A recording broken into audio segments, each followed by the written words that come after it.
नमस्कार मेरे विद्यार्थी बच्चों और अभिभावकों। मैं रेखा चौहान अपने YouTube चैनल भाषा एकेडमी में आप सभी का स्वागत करती हूँ। बच्चों, आज मैं लेके आई हूँ एक छोटी सी कविता जिसका नाम है श्राद्ध का अन्न। बच्चों, ये कविता अरुण कमल जी ने लिखी थी। चलिए थोड़ा सा देख लेते हैं अरुण कमल जी के बारे में। वो इस तरह से है।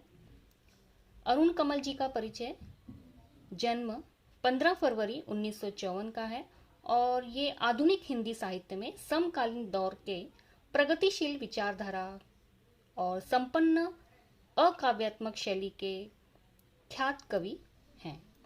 इन्होंने साहित्य अकादमी पुरस्कार प्राप्त किया है और कवि ने कविता के अतिरिक्त आलोचनाएं भी लिखी हैं, अनुवाद कार्य भी किए हैं और तथा लंबे समय तक वाम विचारधारा को फैलाने वाली साहित्यिक पत्रिका आलोचना का संपादन भी किया है। तो बच्चों देखते हैं, चलिए कविता को। श्राद्ध का अन्न। श्राद्ध का अन्न खा लौट रहे तेज कदम, दूर गांव के ग्रामीण जोर जोर से बतियाते, व्यंजनों का स्वाद मृतक का आचार व्यवहार, लगाते ठहाका, भूखते कुत्तों को पीछे रंगेते, लालटेन लगभग जमीन छूती, परछाइयां चारों बगल नाचती, उड़ाते धूल।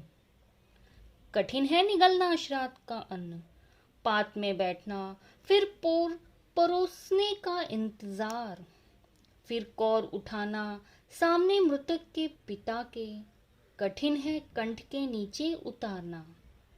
कोई भीतर दोनों हाथों से ठेल रहा है निवाला, अवरुद्ध है कंठ, मुंह चल नहीं पाता, बरोनियां हिल नहीं रही, पालथी में भर गई जांग, सामने खड़ा है मृतक हंसता, पूछता कैसी है बूंदिया, कैसा रायता।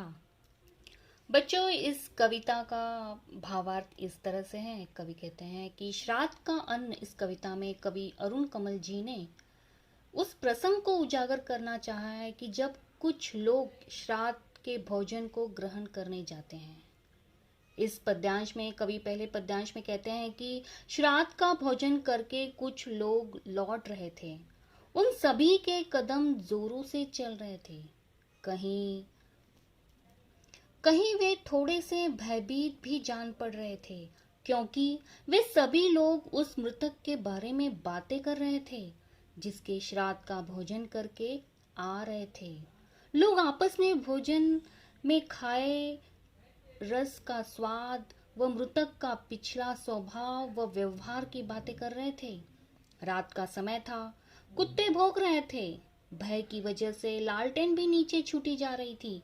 सभी लोगों की चलते समय परछाई भी बगल से होकर धूल उड़ा रही थी मानो। उस प्रसंग में उस समय उसमें से एक ने कहा कि बड़ा कठिन काम है श्राद्ध का भोजन ग्रहण करना, उस पंगत में बैठना, फिर राह देखना कि कोई अभी हमें सारे व्यंजन परोसेगा, फिर एक एक करके कौर को उठाना। ऐसा प्रतीत हो रहा था कि मानो कोई दुखी सामने हो और हम सुखद व्यंजनों को ग्रहण कर रहे हों। इस समय ऐसा लग रहा था कि कोई जबरन कौर को अंदर डाल रहा हो, उस वजह से गला जैसे रुक सा गया हो, मुंह चल नहीं पा रहा हो। इस प्रसंग में भौहें हिल भी नहीं पा रही थी, पैरों में भारीपन छा गया था, क्योंकि ऐसा प्रतीत हो रहा था कि सामने खड़ा वही मृतक देख हंस रहा हो और पूछ रहा है कि व्यंजनों में बूंदी और रायता कैसा है। मृतक की इस आवाज से लगा कि उसे कभी जीवंत रूप में इन सभी व्यंजनों से वो संतुष्ट नहीं रहा हो। श्राद्ध के भोजन के समय मृतक की आत्मा जैसे भटक रही हो। बच्चों, इस कविता का आशय यह है कि व्यक्ति के जीवंत रूप में ही उसे सभी चीजों से परिपूर्ण होना चाहिए, जिससे मरणाउपरांत उसकी आत्मा इस तरह न भटके। बच्चों, उम्मीद करती हूँ कि आप लोगों को यह कविता और इस कविता का आशय समझ में आ ही गया होगा। तो चलिए फिर मिलते हैं अपनी अगली वीडियो में। तब तक के लिए धन्यवाद। Go and subscribe to my channel. Also press the bell icon.